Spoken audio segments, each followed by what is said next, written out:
달달한 거 다들 좋아하시죠? 저도 물론 좋아합니다. 그런데 단 거 많이 먹으면 건강에 나쁘다 하잖아요. 그래서 요새는 제로의 돌풍입니다. 음료부터 식품까지 칼로리가 제로인 인공 감미료가 들어갔다고 해서 제로 칼로리, 제로 음료라고 하죠. 이런 감미료들은 정말 설탕보다 훨씬 답니다. 설탕보다 수백 배 단 게 바로 이 인공 감미료들이에요. 칼로리가 제로니까 이거 막 다이어트에 좋은 거 아니야? 이런 생각이 드는데요.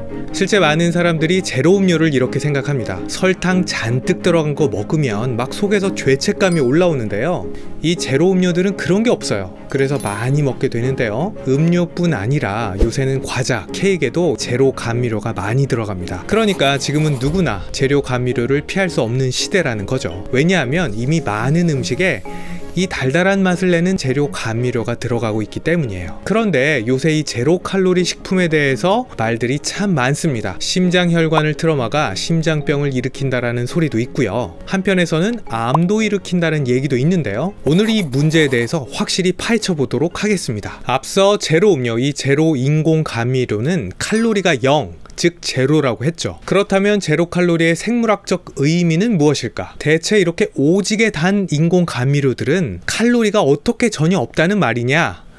생물학적으로는요, 이 제로 감미료들은 먹으면 몸에 흡수가 안 되는 것으로 알려져 있습니다. 먹으면 피리에서 바람 빠지듯이 그냥 단맛만 내고 몸에서 쫙 빠져나간다고 알려져 있는데요. 이렇게 흡수가 안 되는 것들은 생물학적으로는 칼로리가 없습니다. 그러니까 흡수 안 되는 곤약같이 이것도 단맛만 있고요. 우리 몸에 영향이 없다라고 생각해 왔습니다. 그렇기 때문에 먹으면 살이 안 찌고요. 혈당 걱정이 전혀 없다. 뭐 이렇게 생각하기 쉽죠. 단 거 많이 먹으면 혈당이 막 올라가고요. 혈당 올라가는 게 심한 게 바로 당뇨병이죠. 당뇨병 걸리면 우리 몸의 혈관이 다 망가지니까 주변에서 보면 당뇨 합병증으로 고생하시는 분들 참 많잖아요. 그러니까 단 거 먹고 나면 내가 내 몸에 몹쓸 짓이라도 한 것 같아서 참 마음이 괴로운데요. 그러면서도 한편에서는 단 거가 또 막 땡겨요. 그래서 그 대안으로 저부터도 제로 인공 감미료들이 들어간 단 음료를 설탕 들어간 음료 대신에 먹게 되더라고요. 이렇게 제로 음료를 먹으면 성인병은 안 걸리지만 단 것은 먹을 수 있으니 이거 진짜 꿀이네, 막 이런 생각이 드는데요. 이런 인공 감미료들 인체의 독성은 정말 없을까요? 실제로 각국에서 이 제로 음료의 독성 테스트를 시행해 봤는데요. 시행 결과 테스트상의 독성은 전혀 없는 것으로 알려졌어요. 그런데 실제로 그럴까요? 최근에 몇몇 연구에서는 이 제로 감미료들이 실제로 유해하다라는 그런 연구 결과들도 나오고 있거든요. 그렇다면 제로 감미료들은 독성이 전혀 없다라는 각 나라 식품안전청의 입장들은 대체 무엇이냐? 이런 생각들이 드는데요. 여기서 잠깐 알아두셔야 할 점이 뭐냐면 각 나라의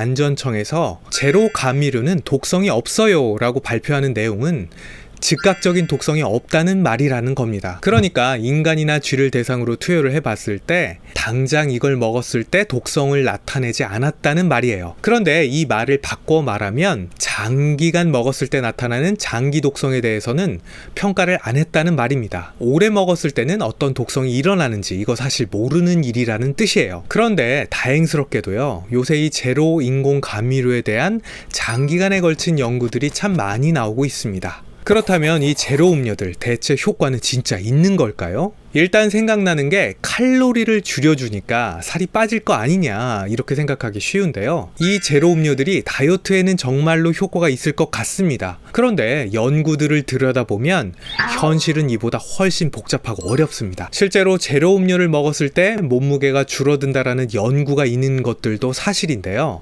약 3개월에서 6개월 동안 비만한 사람들을 대상으로 한 임상 연구들에서는 실제로 제로 음료가 몸무게를 꽤 많이 줄여준다라는 그런 연구 결과가 나왔거든요. 심지어 물보다 이 제로 음료를 먹었을 때 몸무게가 2kg나 더 줄어들었다라는 그런 연구들도 있습니다. 그런데 이런 단기 임상시험이 아닌 수년간에 걸친 장기 관찰 연구들에서는 정반대의 결과들이 나오기도 했습니다. 약 8년에서 10년간 시행된 여러 관찰 연구들에서는 오히려 제로 음료를 많이 마신 사람들이 몸무게가 더 증가하거나 허리둘레가 더 증가하는 결과를 나타냈는데요. 아니, 임상시험하고 관찰 연구하고 이렇게 정반대의 연구 결과가 나왔다니 이거 뭘 믿어야 하는 거죠? 그냥 제가 믿고 싶은 거 믿으면 안 됩니까? 이런 생각이 들 수도 있습니다. 그런데 이 두 종류의 연구 방식에 대해서 먼저 설명을 드려야 이해가 좀 더 잘 되실 것 같은데요. 쉽게 말해서 임상 연구는요, 엄격한 실험에 가깝고요, 관찰 연구는 관찰 예능에 가깝다는 겁니다. 일단 임상 연구는요, 사람을 대상으로 여러 조건들을 딱 찍어서 골라서 하는 연구들이고요, 관찰 연구들은 관찰 예능같이 통제를 하지 않고 그냥 사람이 생활하는 자연스러운 모습 그 자체를 관찰 후에 이걸 통계적으로 후처리하는 연구 방식입니다. 그러니까 이 두 연구는 질적으로 전혀 다른 연구예요. 임상 연구, 임상 시험은 주로 인과관계를 보기 위해서 쓰고요, 관찰 연구는 보다 장기간의 데이터로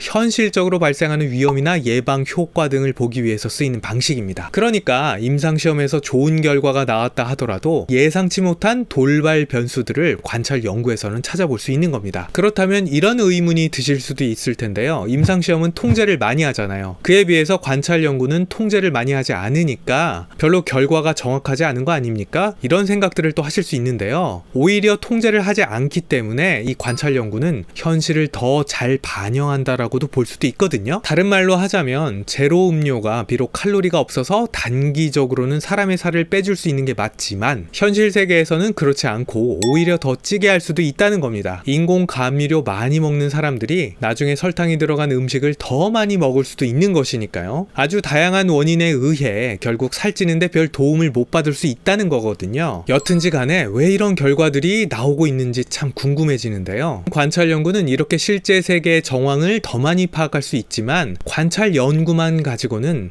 제로 인공 감미료는 살을 찌게 한다라고 딱 집어서 말할 수는 없습니다. 여태까지 제로 인공 감미료에 대한 관찰 연구들의 한계점에는 또 다른 점들이 있는데요. 바로 제로 인공 감미료들이 실제로는 다양하게 존재한다는 거예요. 그러니까 제로 인공 감미료들 종류가 정말 많다는 건데요. 그동안의 관찰 연구들에서는 이 제로 감미료들의 종류에 따른 각각의 데이터들이 별로 없었거든요. 그러니까 실제 어떤 종류의 감미료가 사람 몸에 나쁠 가능성이 있는지에 대해서 잘 보여주지 못하고 있다는 점이죠. 그런데 최근에는 그동안의 관찰 연구들의 담점을 보완한 보다 정밀한 관찰 연구들이 있었는데요. 이 관찰 연구들에서는 놀랍게도요, 제로 음료를 수년간 마신 경우 심혈관 질환과 뇌혈관 질환에 걸릴 위험성이 꽤나 높았다라는 연구 결과가 나왔습니다. 세계적인 의학 저널 BMJ에 발표된 이 연구에서는요, 약 10만 명의 프랑스인을 대상으로 9년간 관찰을 했는데요. 이 연구에서는 참가자들이 평소에 무엇을 먹는지까지 다 조사를 해봤습니다. 그러니까 이제 앞서 말씀드렸던 궁금증이 막 해소가 될 것 같습니다. 그 결과는 제로 음료를 즐겨 마시는 사람들은 전반적으로 칼로리 섭취량은 적었다고 합니다. 이외에도 야채도 적게 섭취하고 술과 섬유질 섭취도 적은 것으로 나타났습니다. 이에 반해서 나트륨과 가공육의 섭취는 높은 것으로 나타나는데요. 이것 자체가 심혈관 질환의 위험성을 높이기는 하지만 충격적인 반전은 여기서부터입니다. 연구의 정확성을 위해서 이런 참가자들의 식생활의 차이점과 위험 요소들을 다 고려해 넣어서 통계적인 보정을 한번 했는데요. 그럼에도 불구하고 제로 인공 감미료 섭취가 높은 사람들은 뇌졸중과 심혈관 질환 발병 확률이 최대 18%나 높은 것으로 나타났습니다. 그러니까 이제는 사람마다 다른 식이 패턴을 고려하더라도 제로 감미료를 많이 먹은 사람들의 심혈관계 질환 발병률이 더 높다는 것이 통계적으로 정확하게 관찰된 셈인데요. 특히 인공 감미료 중 아스파탐의 경우에는 뇌혈관 질환에 걸릴 확률이 높다는 것이 관찰이 됐고요. 아세설팜, 포타슘과 스크랄로스의 경우에는 심장병 질환 발병 확률이 더 높았다는 게 관찰이 됐습니다. 그런데 최근 급부상하고 있는 천연 인공 감미료로 각광을 받고 있는 스테비아의 경우에는 안타깝게도 데이터가 적어서 분석하지 못했습니다. 그리고 다른 분석도 시행해 봤는데요. 설탕 대신 인공 감미료를 넣은 음료수를 먹는 것이 과연 어떤 이득이 있는지도 분석을 해 봤는데요. 뇌졸중이나 심혈관계 질환의 예방에 있어서 별로 도움이 되지 못했다는 것으로 연구 결과가 나타났습니다. 이렇게 이번 연구는 이전과는 다르게 제로 감미료들의 종류에 따라서 어떻게 다른지에 대한 연구들도 포함이 되어 있는데요. 이번 연구에서 연구자들은 이런 결과로 볼 때 설탕 대신 제로 감미료가 더 건강한 선택이라고 보기가 어렵다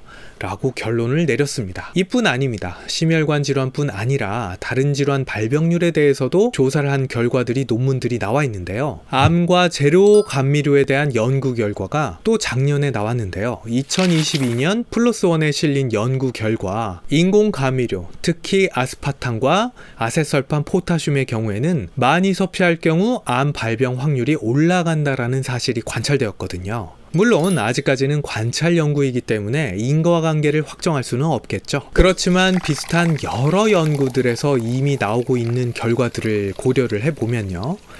적어도 우리가 인공 감미료, 제로 감미료에 대해서 보다 경각심을 가지는 것도 현명한 선택일 겁니다. 그렇다면 왜 이런 현상이 나타날까요? 아직 그 원인에 대해서 모든 것이 다 정확하게 밝혀지지 않았지만요. 현재까지 연구 결과들을 종합해보자면 이런 결론을 얻을 수가 있습니다. 앞서 인공 감미료들은 그냥 우리 몸을 통과한다라고 말씀드렸잖아요. 그런데 그게 사실이 아니라는 겁니다. 몇몇 실험 연구에서 이 인공 감미료가 우리 몸을 거치면서 일부는 소화관 등에서 대사가 된다는 것인데요. 사카린과 스크랄로즈를 먹은 사람의 경우 장내 세균총에 변화가 생기는 게 관찰되었습니다. 실제 스크랄로스 같은 인공 감미료들이 장에 들어가게 되면요. 거기에는 엄청나게 많은 수의 세균들이 있어요. 이를 장내 세균총이라고 하는데요. 거기에서 일부 성분이 분해가 돼서 도리어 몸에 안 좋은 영향을 줄 수 있다라는 실험 연구가 있었습니다. 2023년 5월에 저널 오브 톡시콜로지 앤 인바이러먼탈 헬스에 실린 이 논문에 의하면 인공 감미료인 스크랄로즈가 장의 특정 박테리아에 의해서 한번 분해가 되게 되면요. 스크랄로스 6 아세테이트가 생기는데요. 이 성분이 장 조직에 염증과 산화 스트레스, 암 등을 잘 발생시키게 하는 유전자를 활성화한다는 것이 밝혀졌습니다. 또한 이 스크랄로즈 6 아세테이트에는 더 나아가서 장세포를 서로 타이트하게 붙여주는 역할을 하는 세포 사이의 연결을 약화시키는 것으로 나타나는데요. 이게 무슨 뜻인가 하니 장에서는 어떠한 물질도 새나가서는 안 되는데요. 장에 있는 물질들이 장세포 틈으로 새어나갈 수 있다는 말입니다. 쉽게 말하자면 물을 담고 있던 비닐봉지가 늘어져서 그 틈새 사이로 물이 빠져나올 수 있다는 말입니다. 즉 장에 있는 물질들이 장 바깥으로 새어나올 수 있다는 말인데요. 이렇게 되면 염증성 장질환이나 만성 간질환 등과 같은 심각한 질환 발생에 관여할 수도 있다는 겁니다. 또한 이 외에도 혈당에도 안 좋은 영향을 끼칠 수 있다는 연구 결과도 있는데요. 이처럼 실제로 인공 감미료들은 인체에 어떤 영향을 줄 수가 있고요. 심하면 DNA에도 문제를 일으킬 수 있다는 말입니다. 여태까지 이런 설명을 들으시면요. 제로 음료가 굉장히 나쁜 것처럼 들릴 수도 있는데요. 사실 아직 유해성의 인과관계가 관찰 연구만으로는 완전히 입증할 수는 없습니다. 인과성이 밝혀지려면 상당히 더 많은 데이터와 오랜 시간이 흘러야 밝혀질 것 같은데요. 아직까지 확실한 게 아니니 유해성은 없는 거 아니냐라고 말하기에는 관찰 연구들이 가지고 있는 본래의 목적, 즉 위험을 조기에 발견하고 예방한다는 측면에서는 분명히 우리가 좀 조심성을 가져도 과학적인 겁니다. 적어도 현재까지 나온 데이터를 종합해 보자면요. 현실 세계에서는 제로 칼로리 음료를 먹는다고 몸무게가 막 장기적으로 확확 빠진다거나 몸이 막 건강해진다라는 그런 보장이 없는 거예요. 또한 이미 많은 사람들이 과자나 빵 등을 통해서 이 제로 인공 감미료들을 먹고 있거든요. 사람들에게 노출될 확률은 정말 높은 식품 첨가물인데 우리가 가만히 있을 수 있습니까? 이런 연구들을 근거로 우리가 해야 할 일을 찾아봐야겠죠. 그럼 우리는 어떻게 해야 하느냐? 전문가들이 권고하는 바는 이와 같습니다. 첫 번째, 음료는 물이 최고다입니다. 음료는 우리가 수십억 년 동안 먹어온 물이 제일 안전합니다. 설탕물, 제로 음료 중 뭐가 더 좋아? 이런 거 다 떠나서 수분 보충을 위해서는 사람이 건강한 경우 깨끗한 물이 최고입니다.